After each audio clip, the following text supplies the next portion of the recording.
Hello, my friends, and welcome back. Thank you very much for being with me again today. Well, BBC gets scolded by certain people who say that BBC rushed into claiming that the attack on the Gaza Hospital was perpetrated by Israel, and BBC admits that it's wrong to speculate. So everybody's happy. Why? You remember a hospital in Gaza was blown up and people said, well, it was the Israelis. Then the Israelis provided some kind of video and said, you know what, it was not us, it was, what a coincidence, a faulty or a Hamas missile or rocket that just misfired and somehow hit exactly the hospital. So nevertheless, BBC now admits it was wrong to speculate that Israel was behind the Gaza hospital blast.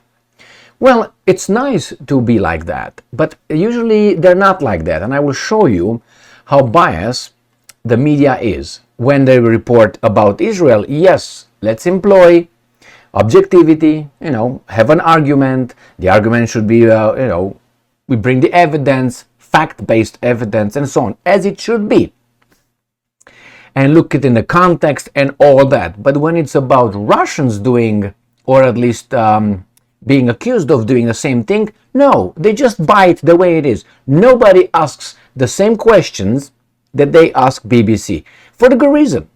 I mean, what BBC did here, you can say, yeah, okay, well, in the name of objectivity and correct media reporting, that's great. That's the way it should be done. But why don't you hold the other media outlets to the same standard? Well, because it's not about being honest here. It's about skewing, turning the media, changing people's opinions, influencing their worldview. So let me show you. We have this article from Deadline, today, October 19th, 2023, and it's titled, BBC admits it was, quote-unquote, wrong to speculate that Israel was behind the Gaza hospital blast.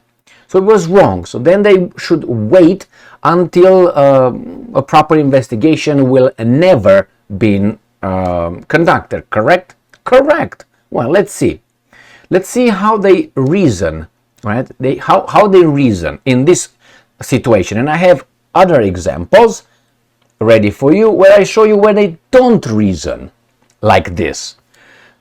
The BBC has said it was, quote-unquote, wrong to speculate on who was responsible for the devastating blast at the Gaza City Hospital amid internal unrest over its coverage of the tragedy.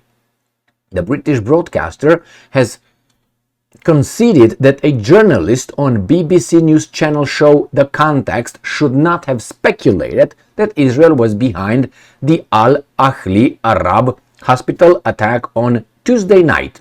Should not have speculated. Okay, because he didn't have the evidence, correct? Very logical. The blast, which Palestinian officials said killed hundreds of people, has been fiercely contested. By whom? By the accused ones, correct? Hamas-controlled Palestinian authorities in Gaza blamed Israel. Israel Prime Minister Benjamin Netanyahu said barbaric terrorists in Gaza attacked the hospital. Now, how should BBC report that? Well, that's blown up, we don't know who did it. That's the way it should have been reported, correct? Correct, because BBC has no way to know who blew up that hospital. So she was blown up, these many people died, but we do not know who actually did it. Could have been the Americans, could have been the Russians, could have been the Israeli, could have been the Hamas, correct? Correct. But if you are about to use this standard, use it everywhere, but they don't.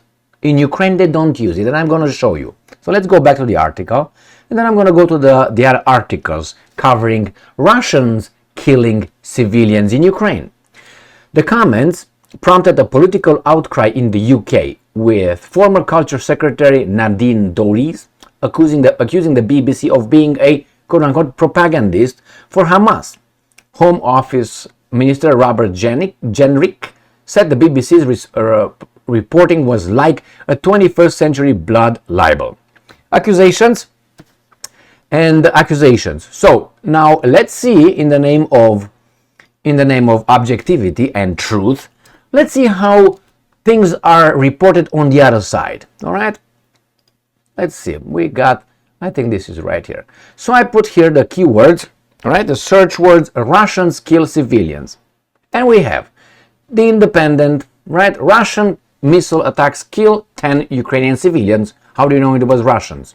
How do you know it was not the faulty Ukrainians? All right, this is the Independent. Okay, U.S. news: Russian attacks on Ukraine kill 5 civilians. How do you know it was the Russians? This is Reuters. All right, let's move on. Reuters: 10 civilians killed in Russian attacks on Ukraine. How do you know it was the Russians? How? Because the Ukrainians said so. So when the guys in charge, the Palestinians or whomever they were, they reported in Gaza, it was the Israelis. The other guy said no. You said no, you can't report it. Do you think the Russians will say, and I'm going to keep going with this, will say, yes, we killed those civilians, yes, we did that? No, they will deny that. They will say, no, it was not. It was not us. No, no, no. So why aren't the Russians believed, but the Israelis are believed? Why is an outcry in Great Britain because it was blamed on some group or some country, but regarding Russia, they just buy it, they just take it. And I'm going to keep going to show you. All right, we go down. Russian forces executed civilians in Ukraine. Amnesty International. Now that's another one. They probably investigated, right? Video shows Russians killing 2 civilians. Maybe they were just Ukrainians. They were just dressed in Russian clothes. No? No? How do you know that? How do you know that? Because they were dressed like that and maybe they were speaking Russian? Did you get them a DNA test? I mean, if we go like that, we can go like that. Again, Ukraine country, Russian soldiers seen killing unarmed civilians. And I can go on, because this is just, as I said, a little search. Russians kill Ukrainian civilians. Again, right here. This is Newsweek. Russian killed extrajudiciary in Kiev area. Again, civilians. I can change it into bombarding. If you put the bombarding here, bombardments or missile strikes, let's see.